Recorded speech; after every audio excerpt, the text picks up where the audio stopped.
Sejumlah wilayah Indonesia mengalami fenomena suhu terik, bahkan mencatatkan suhu terpanas yang pernah ada. Dunia pun dihadapkan dengan pemanasan global. Sampai kapan kondisi ini berlangsung? Kami bahas bersama Kepala BMKG Dwi Korita Karnawati. Selamat sore, Ibu Dwi Korita.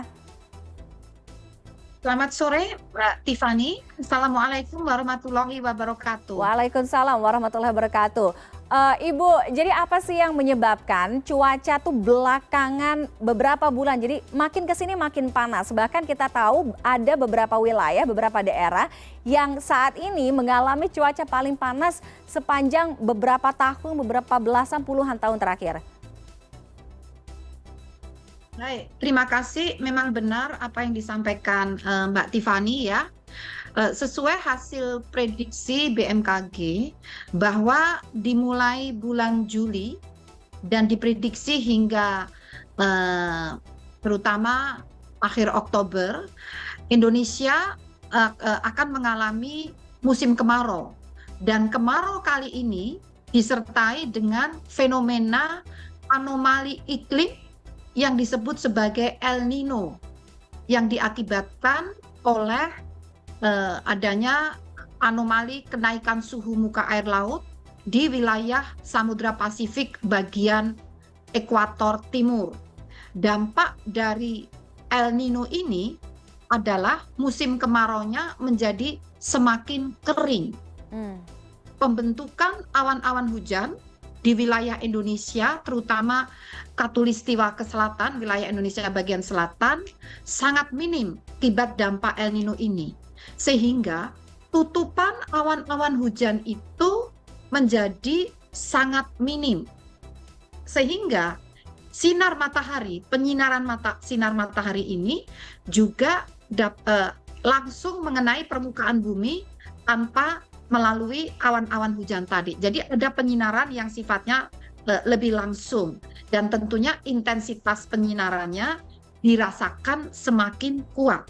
Itu salah satu penyebabnya dan diperkuat di bulan-bulan September, Oktober ini gerak semu matahari itu berada di wilayah Khatulistiwa ke arah selatan. Jadi tepatnya di wilayah Indonesia. Jadi sudah kena penyinaran sinar matahari langsung dan mataharinya tepat berada di wilayah Indonesia bagian selatan. Inilah yang meningkatkan intensitas penyinaran, selain juga dipengaruhi oleh faktor kelembapan udara yang relatif rendah saat ini dan juga pengaruh angin yang yang kadang-kadang stagnan, kalem, ini juga mengakibatkan terasa semakin panas. Demikian. Baik, Ibu, kita juga ingin mengklarifikasi karena beredar banyak informasi di grup pesan singkat, kemudian media sosial bahwa ini masih akan berlangsung sampai dengan beberapa bulan ke depan dan diprediksi suhunya bisa menembus 40 derajat bahkan lebih.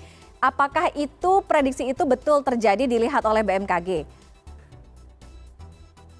Jadi betul sekali, fenomena El Nino ini memang masih akan berlanjut hingga akhir tahun, itu intensitasnya moderat, kemudian dilanjutkan tahun depan sampai bulan Februari Maret itu intensitasnya melemah ya, menjadi lemah. Nah, namun dampak dari fenomena ini puncaknya ada di bulan September dan masih akan berlanjut Oktober. Sehingga paling tidak sampai akhir Oktober diprediksi oleh BMKG kenaikan suhu ya akibat tadi penyinaran yang langsung tidak ada tutupan awan ya. Kemudian posisi gerak semu matahari berada di wilayah Indonesia bagian selatan. Ini BMKG juga memprediksi dari perhitungan kami sampai bulan Oktober ini dimungkinkan dapat terjadi suhu udara permukaan mencapai 40 derajat Celcius. Saat ini catatan kami di Jabodetabek itu kisarannya 35 sampai 37,5 derajat Celcius. Demikian, Mbak. Itu yang alasan mengapa kita begitu kegerahan dan mengapa terik sekali gitu ya. Jam 9 pagi rasanya jam 12 siang gitu, Bu.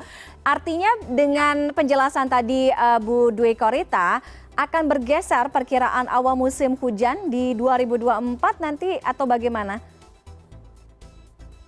Jadi kemarau kali ini sesuai hasil prediksi akan berakhir di di sebagian besar wilayah Indonesia ya, tidak seragam ya. Tapi sebagian besar ini akhir Oktober musim kemarau ini akan berakhir, dan secara berangsur-angsur November ini transisi antara kemarau musim hujan. Dan insya Allah dengan turunnya hujan, misalnya di bulan November, sebagian besar wilayah Indonesia, rasa panas ini, karena kan sudah ada awan-awan hujan nih, Iya. sehingga penyinaran matahari itu tidak langsung ke permukaan bumi, tapi terhalang dulu oleh awan-awan hujan. Nah, dan juga kelembapan semakin meningkat, sehingga suhu permukaan diprediksi akan berangsur-angsur juga tidak sepanas di bulan September, dan Oktober diprediksi masih akan berlangsung. Demikian. Baik. Dimulai musim hujan ini ya awal sekitar pertengahan November ya, secara bertahap. Oke, secara bertahap itu tadi ya. Dan ternyata kondisi yang kita alami ini di sini, panas dan terik ini tidak hanya terjadi di Indonesia, karena di beberapa negara lain, salah satunya Jepang saat ini, walaupun memang suhunya tidak setinggi dengan di Jabodetabek tadi 35 sampai 37, tapi masih mencatatkan rekor cuaca terpanas di September kemarin. Bahkan mereka mengaku ini adalah rekor terpanas selama 125 tahun terakhir. Apa yang BMKG amati dari perubahan cuaca ini? Bahkan data global yang kami kumpulkan memang menunjukkan bulan Juli, nah Agustus ini belum, tentunya masih berlangsung juga ya, sampai September ini, suhu ini memang secara global itu semakin meningkat intensitasnya. Nah, yang khususnya di Indonesia, data kami yang kami kumpulkan dari 116 stasiun pengamatan BMKG menunjukkan adanya kenaikan atau adanya anomali suhu sebesar 0,4 derajat Celcius. Yang harusnya rata-rata suhu di Indonesia ini berkisar 26 ya, 26,6 derajat Celcius, tapi saat ini menjadi rata-ratanya 27 derajat Celcius. Bahkan suhu maksimum sudah mencapai 38 derajat Celcius. Jadi dari rata-ratanya saja meningkat 0,4 derajat Celcius. Harusnya dari sejarah atau data suhu selama 30 tahun itu rata-rata dalam 10 tahun itu kenaikannya 0,3. Dalam 10 tahun. Kalau kondisi masa lalu 10 tahun 0,3. Ini dalam tahun ini aja sudah 0,4, belum sampai 10 tahun. Bisa dibayangkan kenaikannya itu seberapa parah, yang harusnya 0,3 untuk 10 tahun. Sekarang tahun ini dalam 1 tahun ini kenaikannya dalam 10 tahun ini kenaikannya sudah 0,4. Baik, ini semakin menyadarkan kita bahwa isu pemanasan, ancaman isu pemanasan global, kemudian climate change, memang itu tengah melanda dunia pada saat ini. Kita harus lebih aware lagi, masyarakat diminta untuk lebih aware lagi ya. Terima kasih Kepala BMKG Ibu Dwi Korita Karnawati sudah bergabung dengan CNN Indonesia Connected sore hari ini. Selamat sore Ibu, sehat selalu.